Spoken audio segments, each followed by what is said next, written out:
Hello everyone and welcome to the last lesson on this course. Here we're going to finish the two heroes we're missing, so let's begin.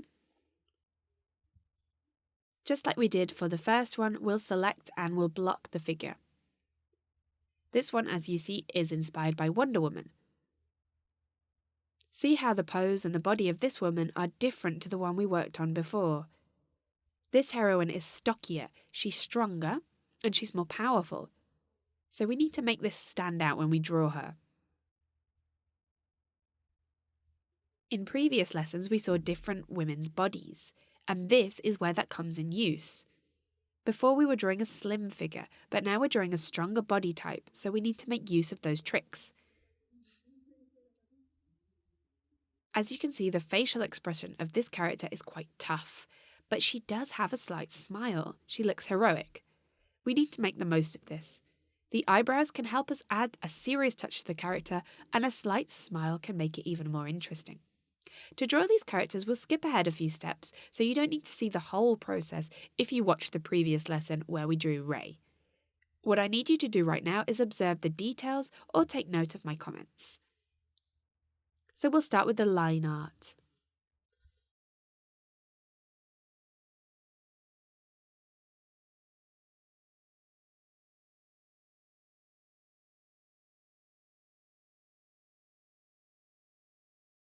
So observe her headpiece and the rest of her costume. It's made of metal. We're not drawing fabric anymore, so we need to make it clear that this is a different kind of material. Okay, once the ink is done, we can now add the colour. For the base, we'll use a reddish colour. This means that overall our character will have a reddish-orangey tone. The base reflects the main colour of the character. It's interesting to try out different ranges. So blues for one character, red for another, green. Just try out different things. See how the tones I've selected for the costume, besides being inspired by the original hero, are within those red and gold hues that we're looking for. It's important to have a balanced colour range. We want the character to be seen as a whole, to be harmonious. Even this blue I'm applying is slightly grey, so it's not a pure blue. And to contrast, we could use this greyish blue to paint the shield and the gloves. It's a way of contrasting the warm tones that we selected. And as we're using grey, we shouldn't really run into any problems.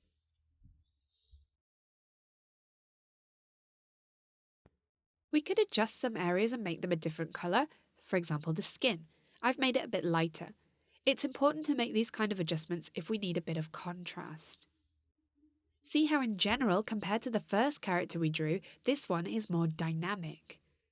Although the pose is still static, it's standing still, it has much more movement. The hair is moving, her feet are opposing, just small details to make that difference. Now let's go on to the last character, Katniss. The shape of her body is one of the three we studied earlier. It's, again, slightly stockier than the slimmer body, but more curvaceous.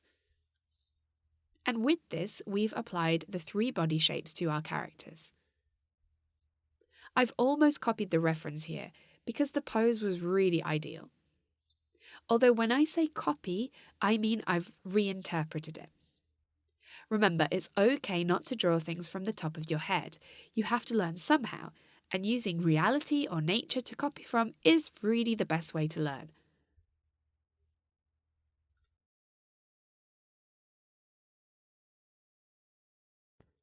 You'll even notice features that I've added. The eyes aren't the same, the nose, the mouth, the cheeks. I'm not copying the exact same features as the reference. I'm reinterpreting them in my own personal style. Remember that it's always good to find your own style. The hair is something we can really play around with. Hairstyles really characterize people. The braids in this case, or long, loose hair, a short hairstyle, these are all great resources. Once you have the line art finished, you can start to add the colour. And I'm going to select a grey for the base, in this case a dark blue grey. Basically, all the armour will be this colour, so we want this as the base for the whole character. With the other characters, we played around with the skin tone more because we saw more skin. Try not to go over the lines at this point.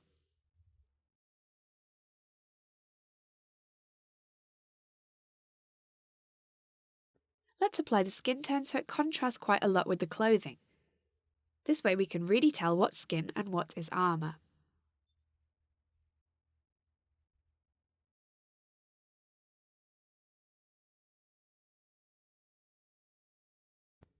To paint the colours of the armour, what we're going to do is select lighter tones inside the colour of the armour. So although it's all the same colour, this will give us lots to play around with. It's not the same to see everything in the same grey than to see it like this. And we can do the same when we apply gradients. A nice trick to use when we're painting is to use different brushes. But this is up to you. You can change brush or keep using the one that you have.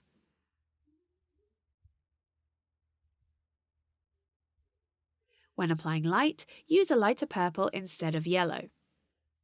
This way everything blends in a lot better. We'll paint on the armour too. And with that, our 3 characters are finished. As you see, each has their own colour range and body type, and they all work pretty well. Their poses are very heroic, and they're all different. So now you've learned all these tips and tricks, you can have fun creating your own female hero. If you have any questions about the course, then please use the comment section of the course to ask me anything that you like. And remember to upload your own designs to the project section and share your new skills with the rest of the TutPad community. I really hope you enjoyed the course, and I'll see you next time. Bye!